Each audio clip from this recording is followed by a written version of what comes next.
Hello everyone and welcome to an episode of Project Ruby, and quite an important one, probably one of the most important videos that I've ever made on this car, and it is to do with the picture of the thumbnail, which was a shattered rubber fuel hose. Yes, the rubber fuel hoses that I put on Ruby 18 months ago have completely and utterly shot themselves. Every single one of them are severely cracked. I couldn't believe it. I was actually in there replacing a broken plastic fuel clip. You know the fuel clips that you get? You have a couple by the fuel tank just to clip the lines in, and one in the engine bay, and they just screw on. And they usually clip onto the hard lines. And I was replacing it, and I had my LED torch on, this, you know, rather lovely Draper Expert pod light. I really recommend these. These are exceptional things.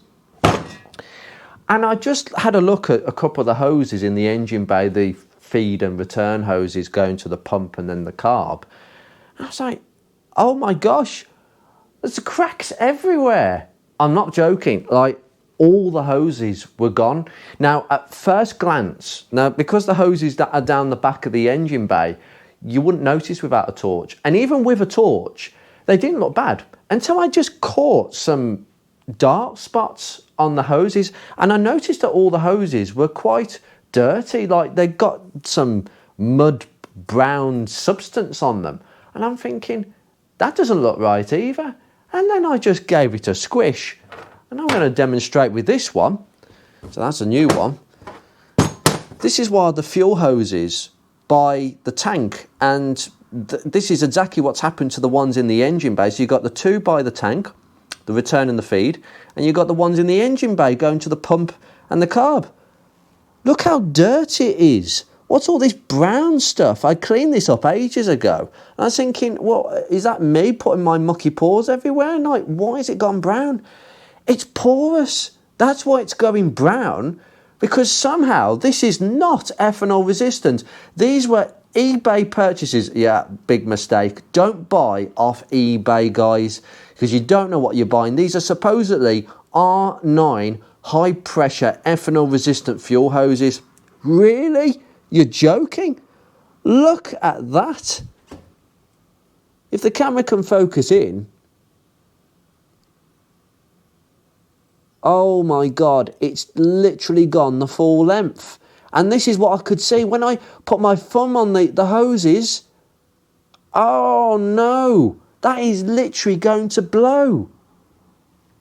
It's all down there, and where it's gone brown, I suspect these hoses they're not ethanol resistant, clearly, and they're porous. So it's quite clearly fuel might have actually been leaking out through the pores of some cheap branded rubber. This is not ethanol resistant. This is fake. This is Chinese fakery, or made in some cheap part of the world and sold through Flogger Bay. That's utterly crazy. Well, what do we do about it? I would advise that immediately, if you've changed your hoses. And by the way, the reason I changed the hoses on Ruby was because the original braided ones, well, come on, they're the originals. You cannot trust them. And braided ones are even worse, because if it had braided hoses are just a braid over the rubber to make them look nice. What you can't tell is the condition of the rubber. Imagine if this was a braided hose. I would think it's perfectly fine until one day, pop.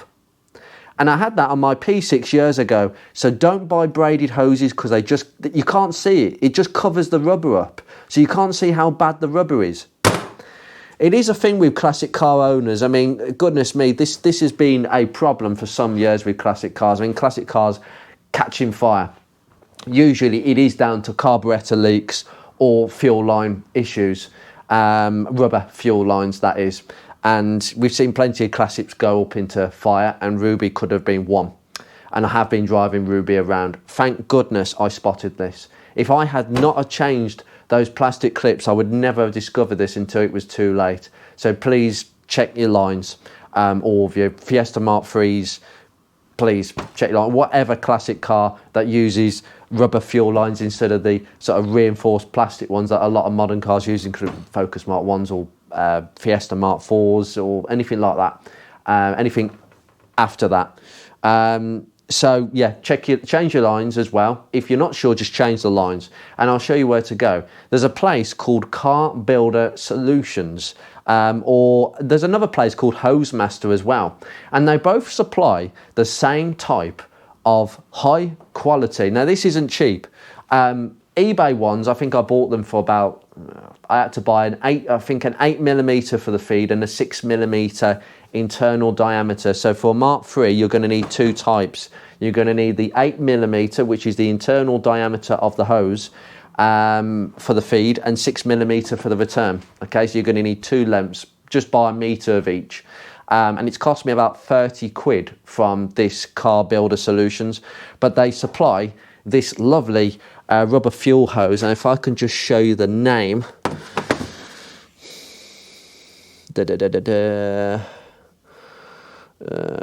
Coline is the name. Yeah, Coline. It's got blue lettering on it, but Coline, yeah, this is fantastic high quality hose. Ethanol fuel resistant, R9 and high pressure, so it can take a lot more pressure than a mechanical pump. This will be absolutely fine for anything like an XR2 with electronic fuel injection. And obviously an electric fuel pump in your Mark III, so these will be suitable for the CFI models, etc. Perfect, absolutely perfect. Probably overkill for a carburettor, but it doesn't matter. It's ethanol resistant, 100% ethanol resistant, and it is used on VW, Audi and BMW cars. It is actually, Coline is supplied to them. So yeah, I'm going to be very pleased, and I've already, this is by the way the new feed hose. The return hose, I've had to order more of that just for one particular reason. There you go, just a word of warning. And also these fuel line clips, I mean, I've ordered 11 to 13s, but you're going to need some 11 to 13, 12 to 14 and 13 to 15 millimeters. Okay, you can get the ones that crimp, but you've got to ruin them every time you have to take them off, and I just prefer these. But apart from that, fantastic. And obviously just make sure that you re-stick a new fuel filter in line. The fuel filters that I bought are the bigger type. I don't like the tiny ones. What sort of filtering is going on there? I need a decent filter for Ruby, as you well know with that carburettor. But yes, get your fuel lines changed. Hose Master, Car Builder Solutions, you're looking to purchase a COH line fuel hose, R9 ethanol resistant. Yeah, that's it. Anyway, I'll leave you be, guys, and this is crucial because it's the difference between a car existing and not existing, believe you me, especially around hot exhaust gases, engine bays, etc. with ignition. Yeah, we don't want that. Anyway, you take care, guys, and check your lines if you've got an older car.